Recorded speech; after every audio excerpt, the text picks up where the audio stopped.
This conference will now be recorded. Good afternoon and morning, everyone. Welcome back to the ACRM Pandemic Webinar Series, where we are trying to deliver as up-to-date information as we can gather to members to try and help them make heads and tails of the new paradigm that we're all living in. How to continue to deliver care, what to prepare for, and how to keep staff on payroll and doors open. In today's session, we have a guest moderator. We're going to be looking at a little bit, hopefully not into the exact same future, but a lens into the future. We have a guest, Dr. Fengyi from LAH Healthcare in China. The moderator is going to be Fofi Constantinidou, the professor of language disorders and clinical neuropsychology, Center for Applied Neuroscience, University of Cyprus. And we're going to be learning about, what some of you out there might need to prepare for in the coming days and weeks and months. So, Fengyi, we'll turn it over to you. Great. Thank you very much, John. Okay, I would like to introduce Dr. Fengyi Kuo. Today's presentation is titled Telehealth and Psychosocial Crisis Intervention for Patients, Family, and Staff in Physical Social Isolation due to the COVID-19. This is a collaboration between the Technology Networking Group and the International Networking Group. And we're very thankful to Fengyi Kuo for accepting our invitation to present. A few words about Dr. Kuo. She has a very extensive CV, but we will focus on some of the key points. As John indicated, she is the Chief Therapy Officer at LAH Healthcare in China. Her former affiliations in the US include the Indiana University School of Rehabilitation Sciences, Riley Child Development Center, a Riley Hospital for Children, the University of Indianapolis, Gannon University in Pennsylvania, Metro Health Medical Center in Cleveland, Ohio, and Taipei City Psychiatric Hospital in Taipei, Taiwan. Dr. Kuo's educational background include a BS degree in occupational therapy from Taiwan Kaohsiung Medical University, post-professional master degree in occupational therapy from New York University, post-professional doctoral degree from the University of Indianapolis, and postdoctoral fellowship with Harvard Program in Refugee Trauma. She is the 2013 American Occupational Therapy Foundation's Community Service and Volunteerism Award recipient to recognize her advocacy and leadership in promoting healthcare access for immigrants and refugees resettled in the United States. So it's a great honor to have you, and we look forward to your presentation. Fengyi? Thank you very much, Dr. Fofi. Today, I'm very honored and such a great privilege to share our experience of applying telehealth for psychosocial crisis intervention for patients, families, and staff in physical social isolation due to COVID-19. I really like to acknowledge our colleagues at the ACRM, particularly Dr. Fofi, representing the International Network Community Task Force to help moderate the section, and also Technology Task Force to put this all together. So I really do look forward to have opportunity to have more exchange during our question and answer section.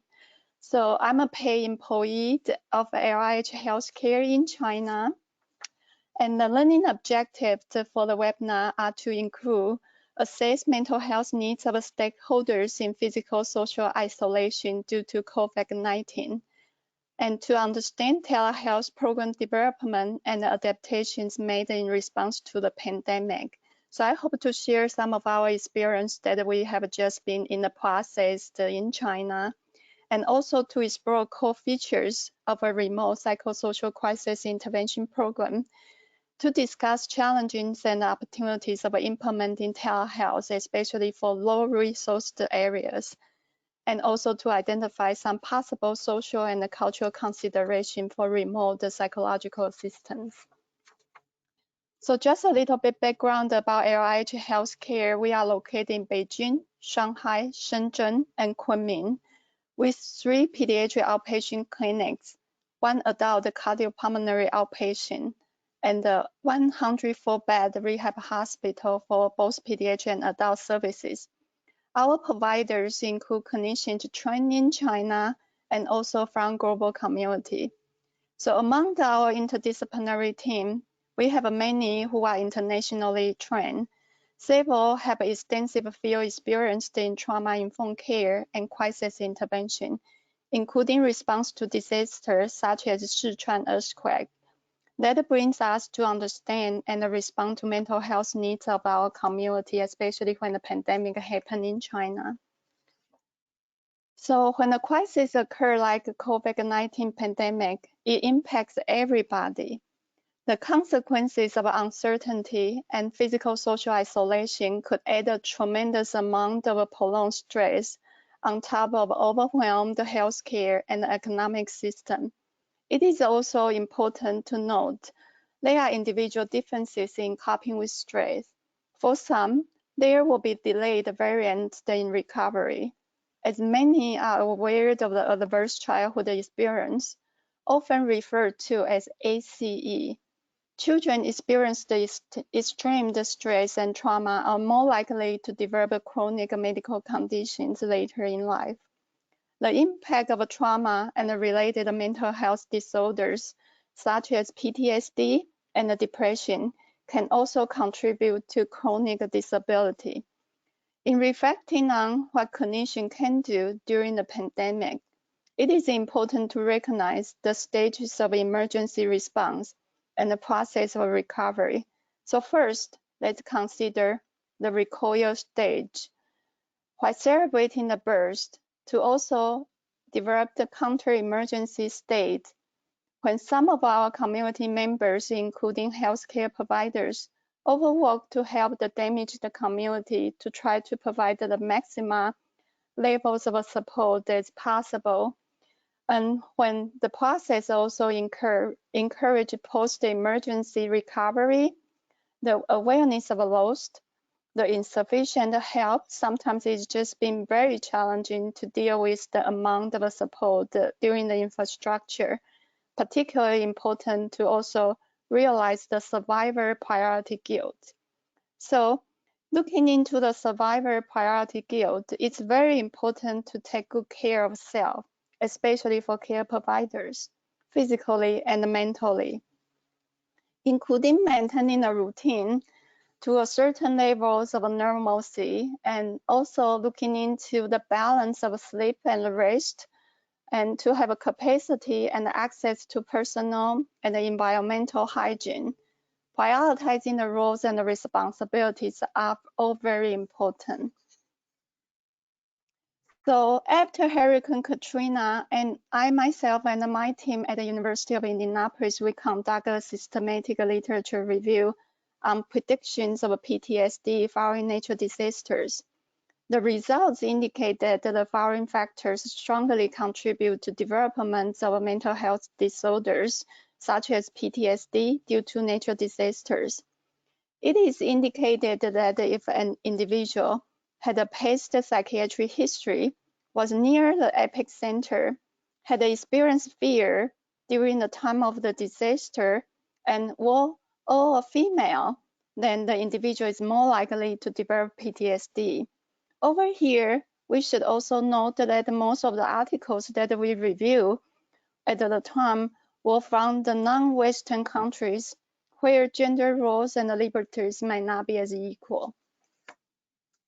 So when discussing crisis intervention, we may consider vulnerability, resilience, and how to build a future for recovery. As Mary in 1995 defined chaos as the irregular, uncertain, discontinuous aspect of a change within the confines of a pattern whole, chaos reflects the non-linearity. And as Judy Herman in her 4-stage model of recovery also highlighted the importance of building healthy relationship, maintain certain level of safety, remembrance, and also reconnection are all very important elements. So trying to make a sense of a chaotic situation, maintaining a locus of control despite the circumstances, trying to keep connections with people who are important, and taking time to take care of self are very important attributes to developing resilience.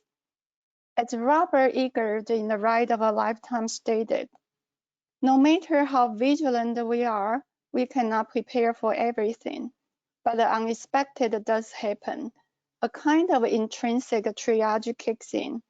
You have to rely on your internal threat scale to prioritize and to cope.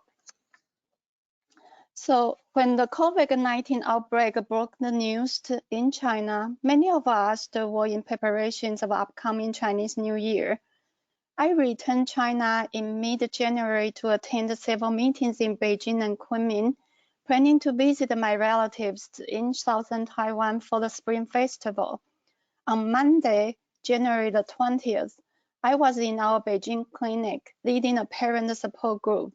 One of the parents who have relatives in Wuhan gave me 2 masks and informed me to get some dry food and water on the way back to my apartment. So on January the 22nd, when we learned from the news that Wuhan will be on a lockdown, the following day, we knew the situation is getting serious. So on Chinese New Year Eve, it's on January the 24th, I left Beijing to Taiwan, not knowing I won't be able to return since then. So on January the 27th, is still during the Chinese Spring Festival holiday. Many of our colleagues are still back to their home or visiting their relatives. Our management team called for an emergency meeting. So first of all, we review infection control policies, procedures, and regulations.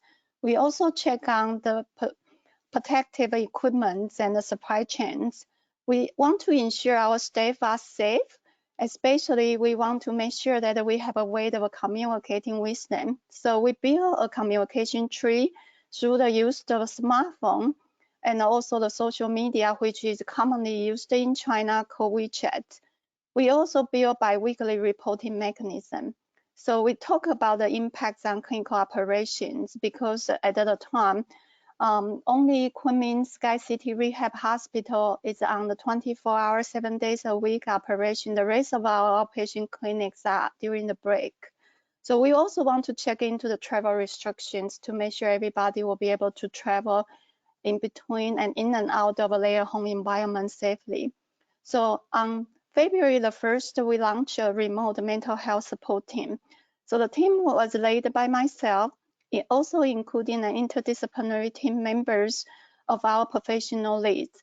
So we have our expert psychology leads, including Base and Phil, our occupational therapist, Grace, PT Jack, speech language pathologist Hongxiang, and our school learning support, Jamie. And on our administrative part, we have our CEO Nielsen and Yang, who is very well connected with Chinese government and also be able to help us updated in terms of the changing policies and the regulations, which was ongoing on like maybe hourly basis. And also our project director, Xiaoyun. So both Yang and Xiaoyun, they have been going through SARS outbreak while they were in Beijing in 2002. So their inputs were very valuable to us, especially while we plan on our action. So on February the 3rd, we have held staff trainings on telehealth, and then immediately we launched a telehealth scrum team. So the initial training was also coordinated by myself, and later on our team led by our Beijing clinic general manager, Xiaodong. And Xiaodong's family also live in Beijing, so his family also have gone through the SARS outbreak. So our members also include our general managers across sites and our therapy directors. Most importantly, we also have our IT team to support us in the development of telehealth and teleconsultation later. So on the third, we have used the WeChat group to follow up the telehealth training. So the team made on a daily basis to identify the following action items. So the initial meetings, we have identified to have a strategic plan and functional goals in order to tackle especially the mental health needs of our staff first. So looking into safety first, the daily check-in using smartphone and social media. We also want to make sure our colleagues who are not from the original areas of many metropolitan cities have a way of connecting with their family members.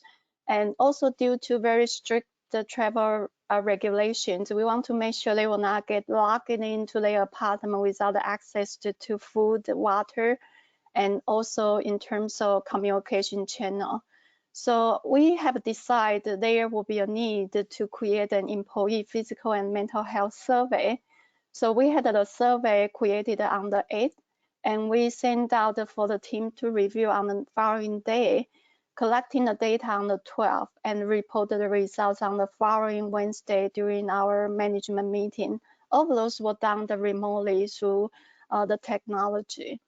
So the follow-up items, we also identify one-on-one support to our staff and also to the family units who may be at a higher risk of isolation. And we talked to our management team to also activate the employee assistance program, including emergency fund and also the applications to loan if they will be available. On the 6th, we also coordinate the music progressive muscle relaxation to everybody. And then I will share a little bit about the progressive muscle relaxation. So Maggie, who is our music therapy, is also a board certified music therapist trained from the United States. She's very well connected with China Music Therapy Association.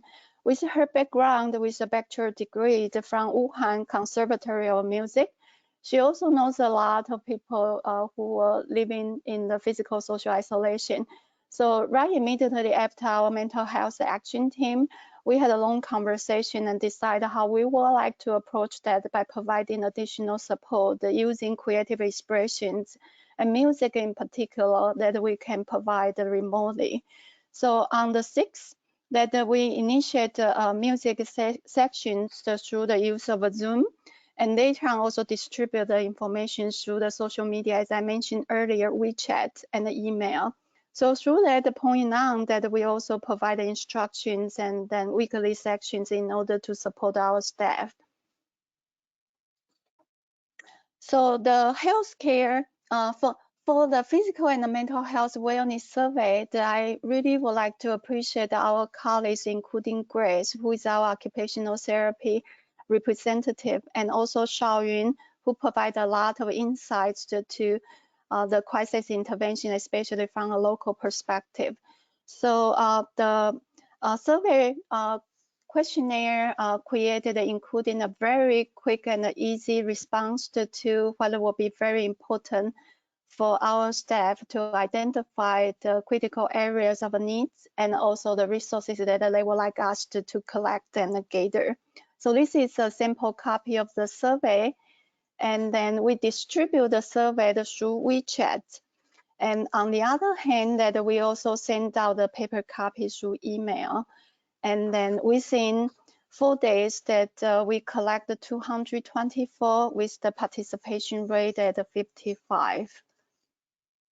So the overall results from the survey, our staff indicated the overall physical health, the 10 being the highest, is at about 8.6. We also have their self-identified mental health well-being at 8.38. In terms of their levels of stress, they were at about 5.73, and then the work-life balance at 7.17. We should also note that at the point of the survey being conducted, we already been providing several online training sections on relaxation techniques, stress management, psychological first aid, and also mental health 101, including weekly music and also creative expression. So the primary source of stress identified from the results are lack of medical protectives and supplies. And psychosocial stress due to the uncertainty of the pandemic. Concerns of a family's physical and mental health, because at the time some of their elders or other relatives were living in a very remote area. So trying to get a hold of them, the main channel of communication could potentially just rely on smartphone. Also the financial hardship and also job security. And one of the questions that we asked them, if they will be able to talk to someone in order to get additional help or support for physical and mental health, majority of them, 77% of them indicate yes. So one of the questions that we ask, how will all of us as an organization help improve physical and mental health? And several of the areas that have been identified is to allow the mental health days, and also to provide the wellness activities outside of the work environment. And that could be done when we return to work, and also during the meantime, also through the online remote support. And on the other hand, also provide the educational workshops, so they will have opportunity to advance their individual and also personal and professional knowledge preparations.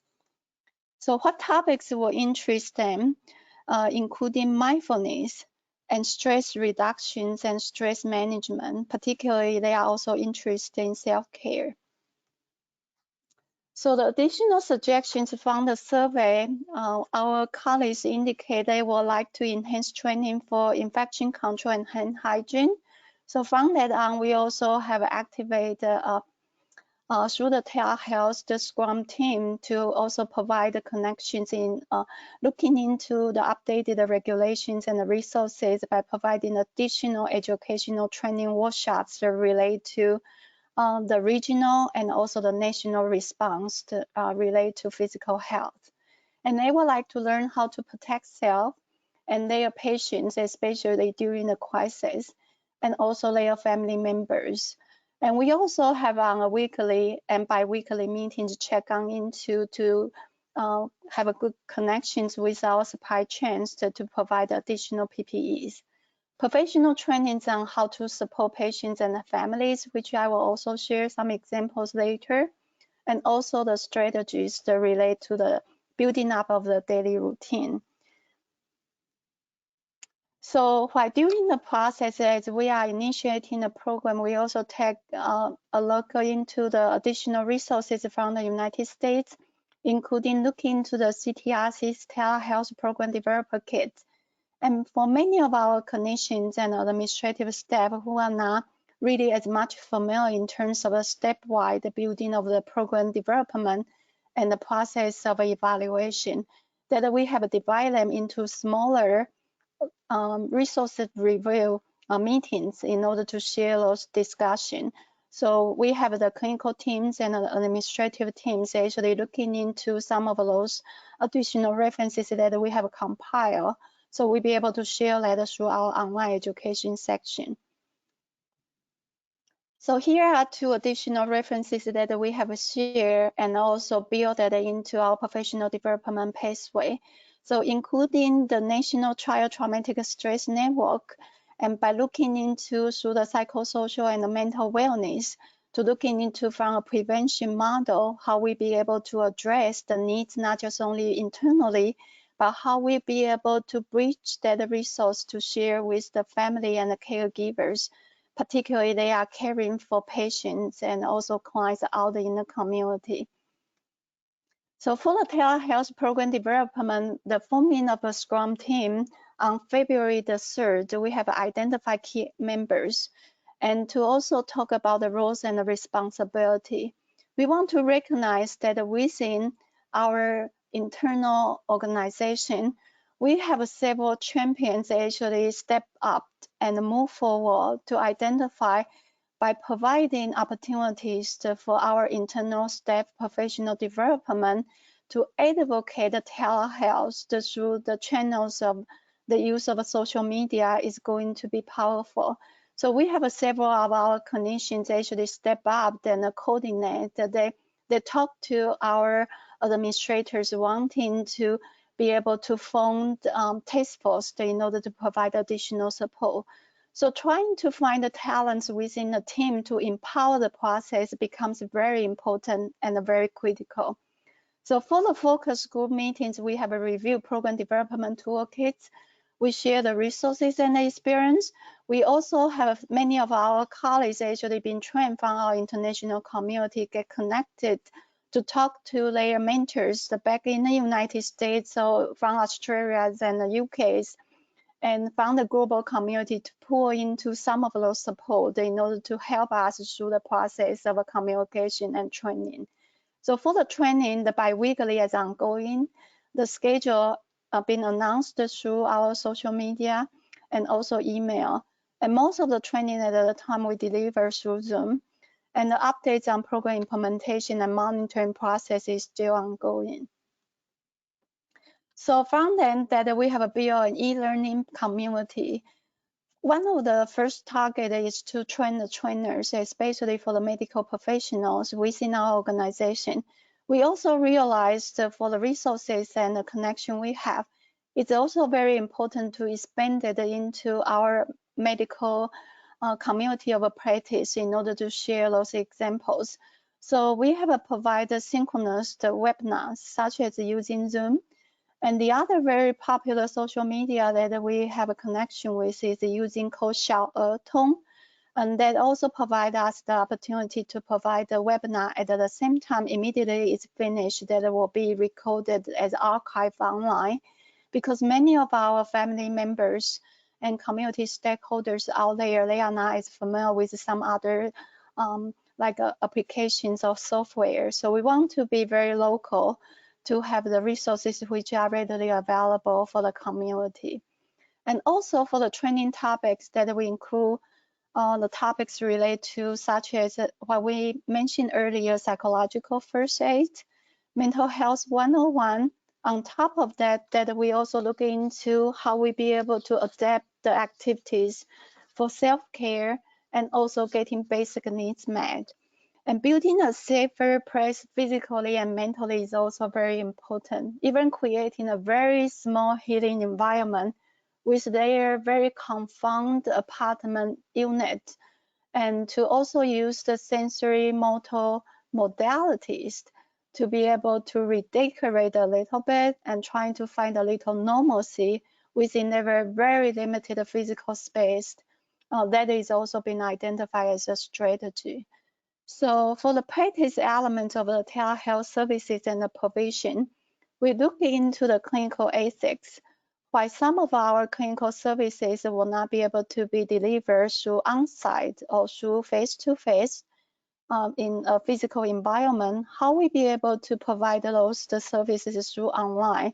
So we talk about the telecoaching and teleconsultation, and also build a process for consent process and procedure, and identify some of the do and don'ts for professionalism, in particularly relate to confidentiality, physical, and also communication channels of sharing those information.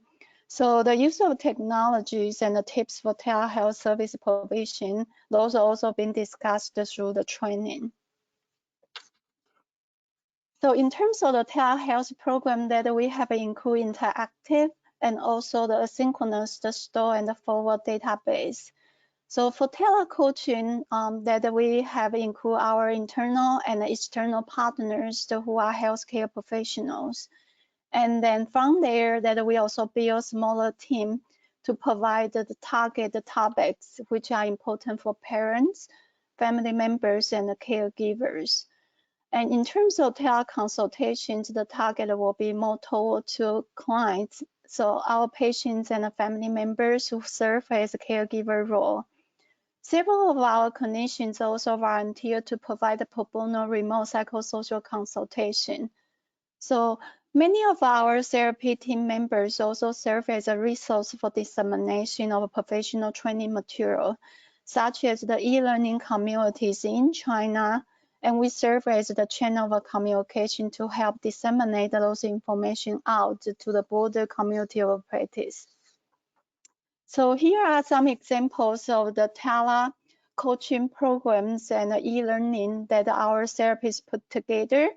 So starting from the second week of February, especially our therapy leads, including OT lead Lily, and also Jenny, speech language pathology lead, both located in Beijing, we have made several times to identify topics which will be very important, especially for our family units who we serve their children not be able to go out, and what other things that they could do in order to survive their children's in needs. We also have opened those e-learning community to border areas, including some other areas of external partnership, and also families who locate and live outside of the geographic locations. So those actions are still ongoing. So this is one example of some of our colleagues who have a connection with one of the network. This is actually formed by a network of alum who are in medical and health provisions, that they are alumni of Wuhan University. So as we have received the information in terms of online psychosocial crisis intervention and also teleconsultations, which we also have our team participate in the program to provide as volunteering services in order to support the ongoing process. And so those were often done through the appointments made through WeChat.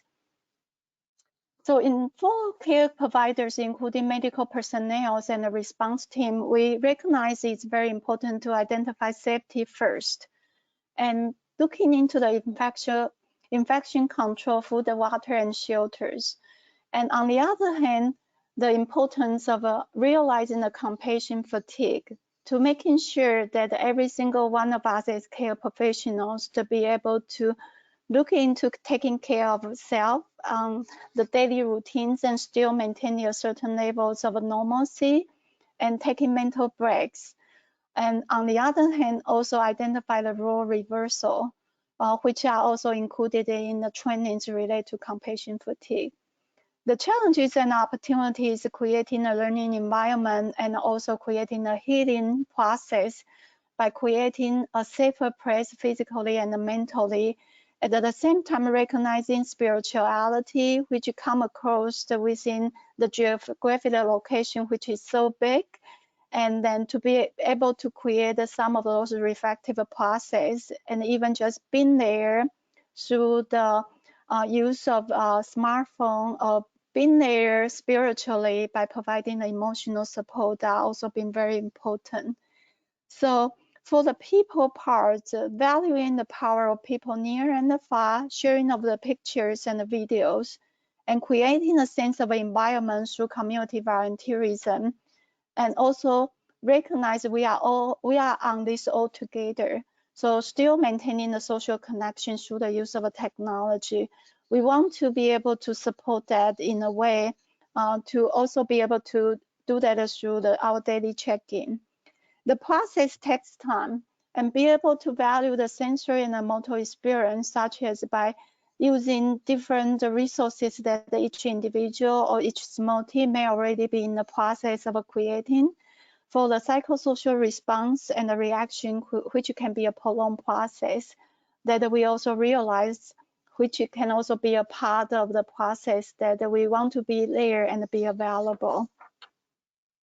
So for some of the culture and social consideration, for some example, China has activated very quickly tens of thousands of medical providers to be in the area which were impacted most severely, including some of my colleagues who are medical professionals, including one who is a psychiatric nurse, and she's very specialized with her own personal leisure. She practiced Xinjiang dance, so be able to teach the patients within the locked units and still be able to modify the steps for them to have a part of their daily physical exercise, and then be able to build that as a part to create social and physical interaction between medical providers and the patients who are receiving the treatments also create an opportunity.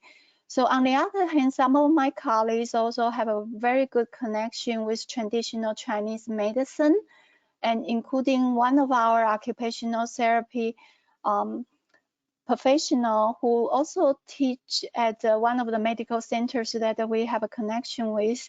And she and her team have created booklets and training videos to teach modified Tai Chi, not just only for the patients to benefit from that, but also for the mental healthcare professionals to also practice that while they are still in a very condensed daily schedule, and then to be a part of the recovering community. So some of our colleagues also have areas of experience, such as one of our physical therapists back in the United States help us create a modified yoga routine, especially for individuals who usually don't do yoga or may have cardiopulmonary issues. And those are also being modified and aided on the Chinese language. So therefore, patients and our care providers will also be able to lead those activities while they are still in the physical social isolation. So for the patients with COVID-19, all will present with rehabilitation needs. And for physical part, that will be impact to the cardiopulmonary, but in terms of from the ICF's body structure and the function. We also should pay very close attention to the long-term impact on the disability, not just only the physical part, but also the emotional and the psychosocial area, especially related to the fear of unknown, how the disease will progress, and also the repeated exposures of the information from multiple channels. So for individuals who are at higher risk, despite of whether they have pre-existing conditions, all are impacted. So from there, we need to recognize the power of hearing, especially where they are, and still be able to create a therapeutic milieu by looking into a check of the environment. How about the sensory environment, from the sound, the smell, the touch, and also for the fear of unknown, what is in the air? And also for the motor part, will they be able to have opportunity to be guided and be supported through their movement? On the other hand, looking into the power of healing, not just only from human to human, but also looking into the non-human interactions, especially how to make those connections with people who are so close to them. And one example can be the use of a therapeutic animal. So animal-assisted therapy, such as therapy dog, or maybe even family pets, and then be able to bring that as making a connections with something that they are familiar with.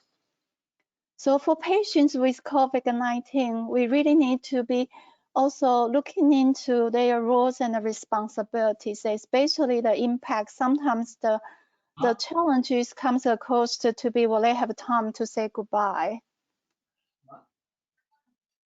And the lessons learned from the process for people living within the fear of being infected or experiencing the impact of physical social isolation, we want to look into whether or not they are pre-existing condition, or if they have a loved ones working at the front line, may have difficulty adjusting, changing their daily routines, and also people with disabilities. So creating a sense of a community through community volunteerism, such as the use of the community network of support. We also have our colleagues, family members, due to the lack of medical protectives, that they have activated their network of connection, start making like a face mask, and also creating some of those protective garments for people actually at the front line who may have limited access to the resources.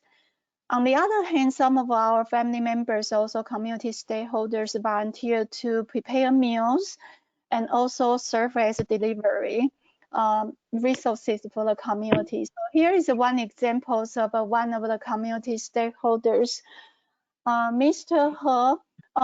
This is actually been also recognized as many, so even hundreds of thousands of stories through the collections of oral history.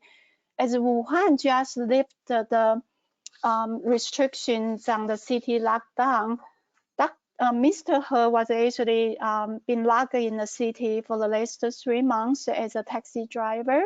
So later on, during the situation, he volunteered to also serve as a volunteer taxi driver to drive patients and medical professionals from one place to another.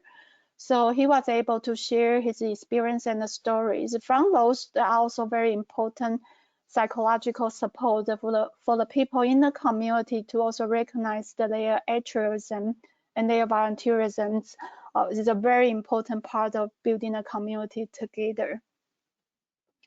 So the last week, in terms of the culture and social considerations, the first week of April is China's the National Day of Mourning, because it's the time swapping festival, which is being considered one of the most important national holiday or national celebrations to pay tributes to the deceased.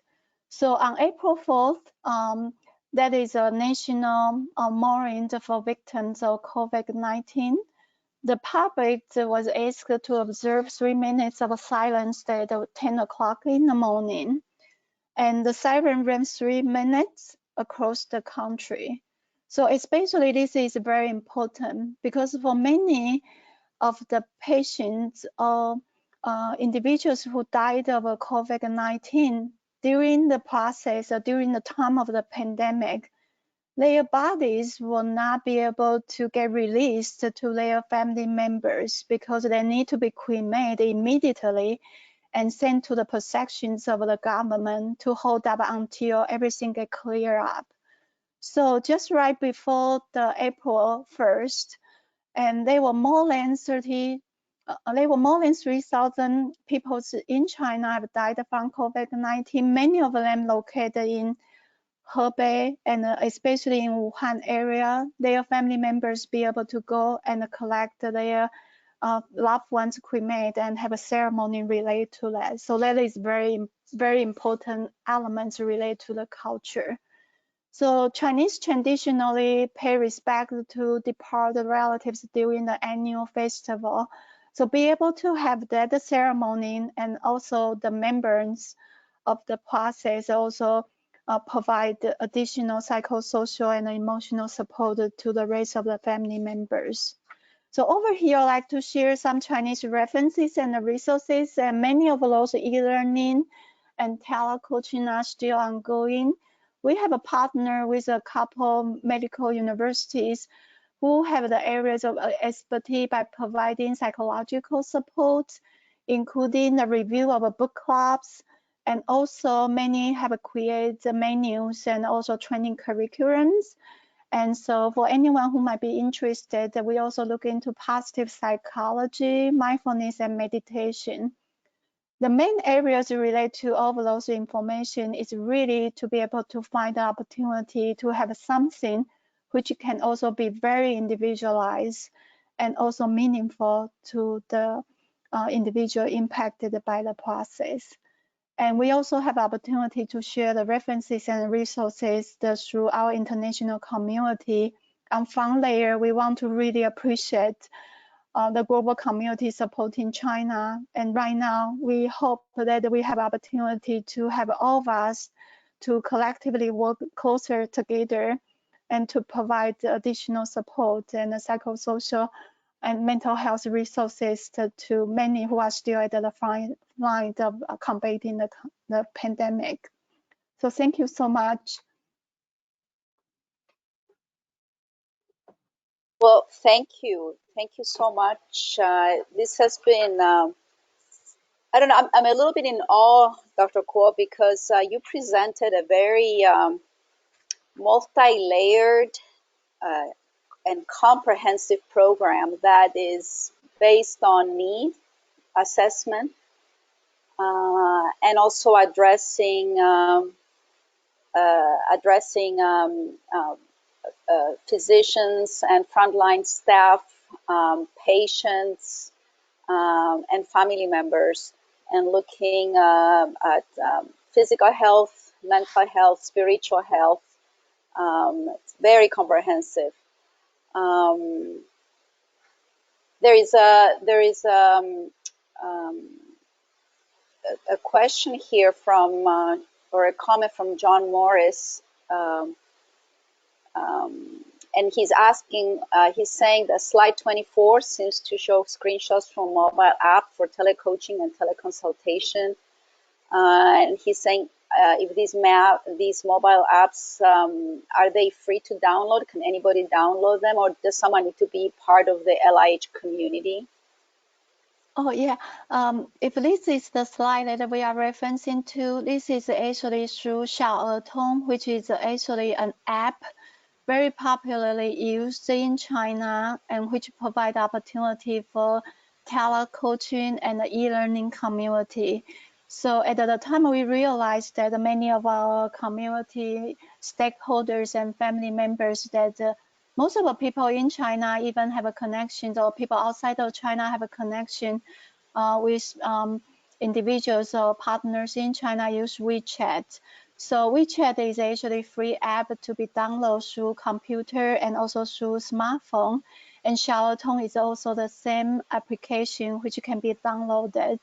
And we realized that because the access to the application, for example, WeChat can also serve as a channel to share resources and making announcements and posting some of those information. But in order for many of our e-learning workshops or webinars to be able to deliver to as many of the community stakeholders as possible, we have tapped into what other applications may be available that our patients and our caregivers have access to. So in short, this is an app which later on that I've also shared the name of the app. And then if anyone might be interested in being a part of this, I will also like to share some of those direct webinar links that we have been providing up to this point. Okay, thank you. One of the things that some of us are facing in different countries is that we haven't had a previous similar experience to what we're all sharing around the world right now with the COVID-19. We haven't had experience with disasters of this magnitude as we are experiencing.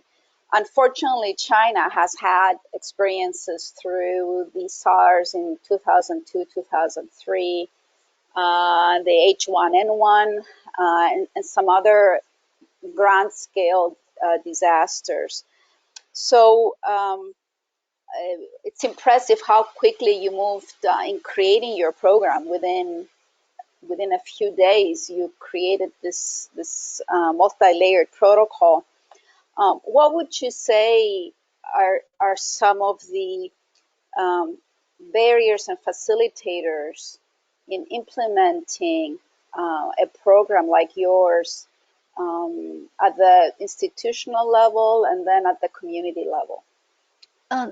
Dr. Fofi, that's an excellent question. I think that at the time when the pandemic occurred, that very fortunately many of our administrators who are based in Beijing already been through SARS outbreak, and many of them also been very well connected with the medical community and community of practice at large, have already have a good connection and communication with our external partners, and also particularly related to Chinese government. And so at the time, we'd be able to have a very wonderful support from our leadership, while many of us from the clinical side of the practice recognizing, addressing the first line in terms of physical health, at the same time, so also realizing that to have, first of all, taking good care of our staff, from the psychosocial approach, that we be very quickly, we propose that we will really need to have a very quick action plan. So the support from our higher up administration is very, very timely. And at the same time that because we also been having very good communication and a relationship with the local governments, including many of our staff who work on our clinical team, also including our administrative staff. They have family members who actually live in Hubei, including a few of them actually just been lifted of their travel restriction. They be able to travel and return to their workplace. So from there, I think building a network of a community at the same time, also realizing how serious it is to be able to gain the support. So we do, I believe we are very fortunate to have many of our members within the organization, and also through the external connection that we already have over the years, really have been providing us with great support as like community champions. So at the same time, also realizing some of those challenges, trying to get like the resources out to the community. A lot of times it's really where to get to talk to who actually have additional connections with what. We also have many of our family members, including the patients that we serve. They may have a colleagues, or maybe they are caregivers or family members. They actually know someone and so and so. So the snowballing effect of really be able to bring the community together, have a lot of spirit, also relate to the social and the cultural connections that we have. One of the challenges that we have faced is really directly related to we don't have enough, barely enough of the mental health providers in China. So from there that we have tapped into some of those resources, because we have right now in an organization of 409 staff, we have about 250 clinicians. About 60% of us have international training backgrounds. So when China is facing those critical time periods, we also tap into the resources that we have from the global community. So we are very thankful about that. So one example I also would like to highlight, when I had a good when I have a very long communications with Lily, who is the occupational therapy lead in Beijing. Her picture is in the middle. She was my former doctoral student from University of Southern California from the occupational therapy program. And we have known each other since she was working on her doctoral dissertation.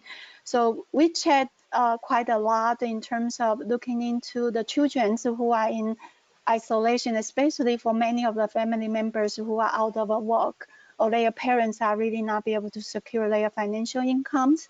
We realized that to be able to provide additional support to caregivers and the parents is going to be very important. So she talked to colleagues within her unit, and then we proposed to talk to our managers who is in charge, and then starting from there to also get the sufficient amount of support. So one of the challenges is not having enough of the care providers who also have bridged into to really look into it. It is not just only going to be physical, it is also going to be psychosocial.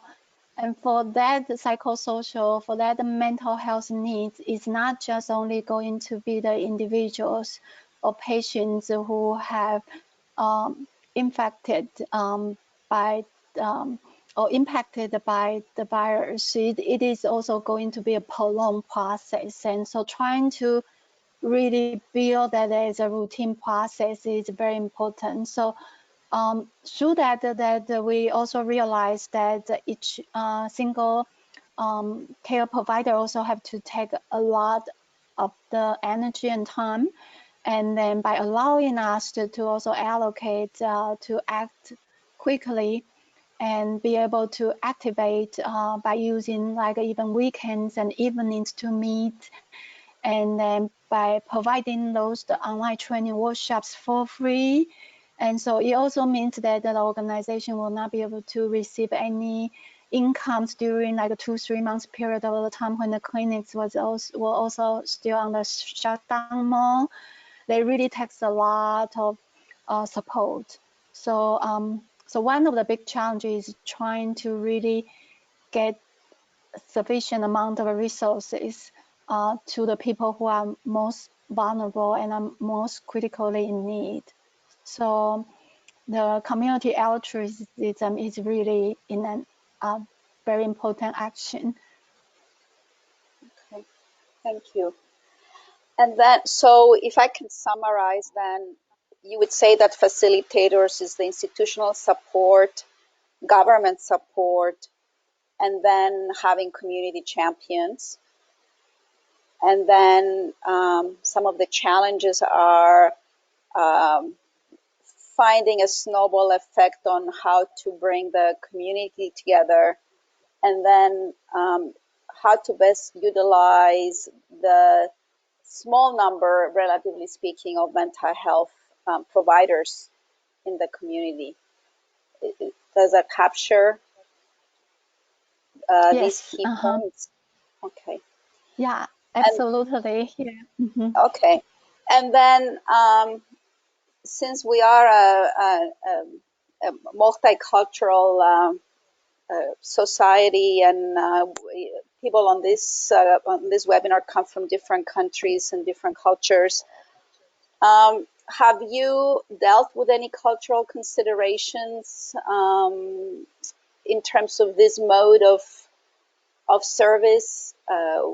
Were there some things that we need? Are there some things we need to consider as we are exploring different ways of implementing programs? Yeah, and Dr. Fofi, again, that is a wonderful question, because when we look into the culture and social considerations, one of the main areas that we often face is even that the patient, him or herself, may already develop the symptoms. And a lot of times that in the Chinese cultures, especially relate to the respect to elderly, some examples could be related to maybe very serious traumatic type of impact, such as maybe cancers or maybe some other chronic disabilities. Often, if family members are aware of the physical conditions of their loved ones, if they are elders or they are higher in their family hierarchy or in their system, that it's often the caregivers who may not want to disclose the full pictures of the impact. So one of the challenges that we have faced is really how we will be able to be in the process of mental and physical support, but at the same time also be respectful of the family unit's decision. So we have faced a couple circumstances that maybe the grandparent actually have chronic cardiopulmonary conditions, but the doctors, so who is the primary caretakers, actually will not like both parents or aging parents to really know how hard or how difficult it's going to progress. So trying to come across to have a more transparency and the deliverings of those healthcare provisions, oftentimes also need to have a respect to what the family or even what the patient individually will like to have that process, and also to have that communication to come across. So one example is that sometimes that they were even not sure how many days or how long that will take once their symptoms progress to certain levels, which will also have a lot of impact. So speaking about preparations for death and dying has been a challenge. And a lot of the impact also comes into we were just not prepared for it. Despite that, we would really like to prepare for maybe the level of comfort, and then to have an opportunity at least to say goodbye. That has come up to be a very tremendous levels of stress for caregivers. So in speaking about that, an opportunity to really have the process of celebrating life at the same time, and still have opportunities to remember the legacy the individuals can leave behind. It is still ongoing, and we are still facing those tremendous amount of challenges right now. Well, thank you very much. It's been very informative and very inspiring to hear about the program in China and your experiences, Fengyi, and thank you so much for joining us today. And also would like to thank everyone who has been participating in this and attending the webinar. And the video will also be available on our pandemic webinar series. And Dr. Kuo has also provided a number of very, very useful handouts that we can all download from ACRM's website. So thank you very much. Terry? Thank you. Thank you.